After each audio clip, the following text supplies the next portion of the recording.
Hai guys, penduduk bumi, penduduk luar bumi, penghuni alam nyata, alam gaib, alam baka, alam kandungan, alam semesta yang indah ini, welcome back to Anchorpedia.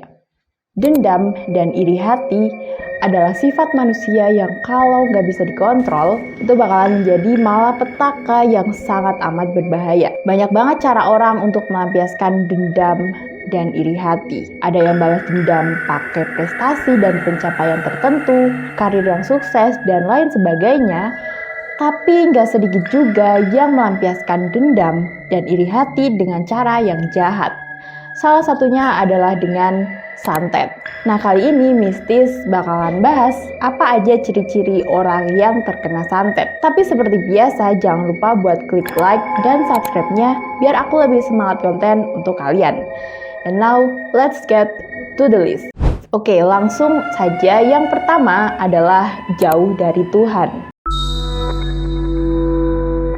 Sudah menjadi rahasia umum ya guys, kalau santet adalah ilmu hitam yang melibatkan hal-hal gaib yang dilarang agama untuk menyakiti atau mencelakai seseorang. Sudah pasti jika korban tersebut religius dan dekat dengan Tuhan, maka akan susah tuh untuk disantet. Makanya terkadang korban santet atau target santet akan dibuat terlena dulu tuh. Akan dibuat jauh dari Tuhan, baru kemudian disantet. Oke, ciri yang selanjutnya adalah penyakit yang misterius. Sudah tentu, salah satu cara untuk mencelakai korban santet adalah dengan mengirimkan penyakit misterius yang nggak bisa terdeteksi oleh medis. Orang yang terkena santet biasanya akan lebih sering merasakan sakit di area tubuhnya, seperti di area pinggang, dada, kepala, dan bagian tubuh yang lainnya. Namun ketika diperiksakan keseluruhan secara medis, tidak akan terdeteksi penyakit apapun. Selain itu, sakit yang disebabkan oleh santet biasanya datang di waktu-waktu tertentu, seperti pada saat maghrib gitu guys. Nah, meskipun si korban sudah sering merasakan sakit yang amat sangat luar biasa, namun ketika dibawa ke dokter, ya seperti yang sudah tadi aku bilang, tidak akan terdeteksi apa-apa. Oke, ciri yang ketiga adalah perubahan sikap yang mendadak. Orang yang terkena santet cenderung susah untuk mengontrol emosi mereka. Misalnya yang dulunya penyabar, tiba-tiba menjadi orang yang mudah marah, atau bisa jadi tiba-tiba mudah tertawa dan menangis tanpa sebab. Normalnya kan orang tertawa atau menangis itu dikarenakan sebab tertentu ya guys. Misalnya aja menonton video yang lucu atau sedih gitu kan. Tapi kalau korban santet ini beda guys. Mereka akan tiba-tiba menangis dan tiba-tiba tertawa tanpa sebab. Hal ini terjadi karena adanya ilmu sihir serta jin yang menempel pada tubuh seseorang yang sudah kena santet tersebut. Jadi bisa dibilang mirip-mirip sama orang gila ya guys. Next, insomnia dan mimpi buruk. Biasanya memang seseorang yang kena santet itu akan lebih sulit tidur pada malam hari. Jadi mereka tuh sebenarnya ngantuk.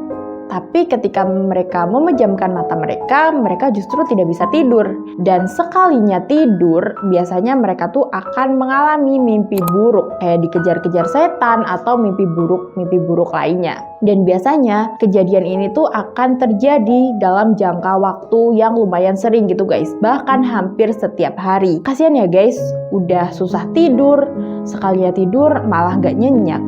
Sering diteror makhluk gaib. Bentuk terornya tuh bisa berupa penampakan, bisikan, benda-benda bergerak sendiri, dan lain sebagainya. Nah, seringnya kejadian horor tersebut terjadi di rumah ya guys. Kalau di luar rumah biasanya tuh nggak terlalu sering frekuensinya. Dan alasan kenapa si pelaku dengan sengaja meneror korban adalah agar si korban itu stres, depresi, hingga gila. Karena pastikan ya namanya juga diteror makhluk halus, siapa sih yang kuat? Merasa takut, terganggu, muak, dan lain-lain harus mereka rasakan setiap hari gitu kan. Ya lama-lama bisa gila juga ya guys. Ciri selanjutnya adalah merasa diawasi. Nah, ciri-ciri orang kena santet selanjutnya adalah merasa diawasi. Ketika kamu sering merasa diawasi padahal kamu sedang sendirian atau tidak ada orang lain di sekitar kalian gitu, kemungkinan besar kalian sedang diawasi oleh jin yang sedang mengincar kalian. Jadi jangan sepelekan perasaanmu ya guys. Kalau kalian merasa diawasi padahal kalian sedang sendiri, lebih baik kalian tenangkan diri, baca doa, atau kalian bisa nyuekin aja perasaan itu dan pura-pura nggak terjadi apa-apa. Tapi kalau kalian udah nggak tahan banget, lebih baik kalian kabur aja deh menurutku. Nah lalu gimana dong kalau ternyata kalian terkena santet? Ada beberapa cara yang bisa kalian tempuh sebagai ikhtiar untuk melepaskan diri dari jerat ilmu santet atau untuk mencegah kalian terkena santet. Di antaranya adalah mendekatkan diri kepada Tuhan Yang Maha Esa. Bisa juga dengan ruqyah, menanam tanaman penangkal santet seperti kelor, bambu kuning, pepaya, kenanga, talas hitam, dan tebu ireng, serta memelihara kucing. Nah, itulah tadi ciri-ciri orang yang terkena santet. Kalau masih ada ciri-ciri yang belum aku sebutkan, kalian bisa tambahin di kolom komentar. Jangan lupa buat klik like dan subscribe-nya buat konten-konten menarik aku lainnya. Dan sekian, Mistis pamit undur diri. Bye-bye.